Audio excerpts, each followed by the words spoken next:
The story of Acts has mission beginning at home, but our strongest opposition and harshest criticism can come from the people who are closest to us.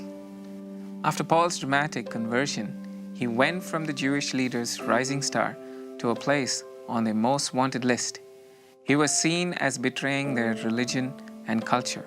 Almost everywhere he went, much of the strongest opposition came from Jewish troublemakers who seemed to follow his journey.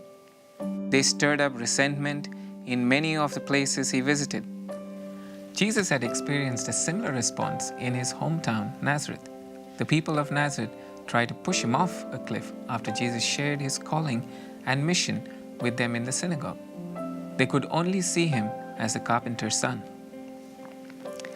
When Paul returned to Jerusalem, it was a tense political and cultural situation, and he was obviously being watched closely.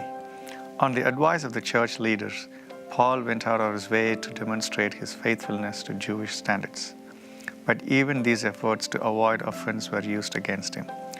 Only the intervention of the Roman commander and his troops stopped an attack on Paul. Never one to miss an opportunity, Paul asked to address the crowd and retold the story of his persecution of the church and his transformation story.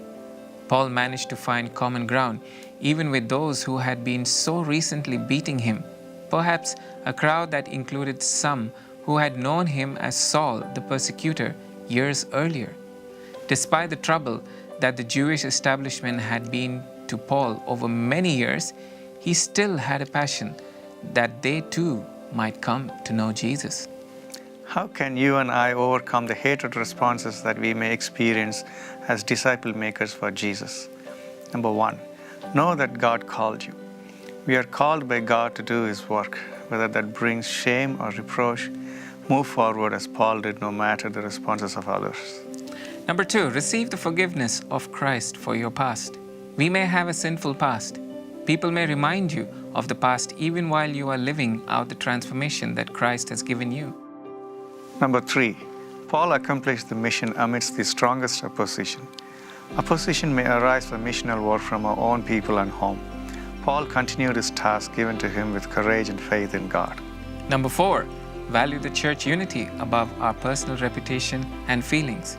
Paul stayed focused on the unity of the church and moving the gospel forward rather than focusing on his increasingly dismal circumstances and setbacks.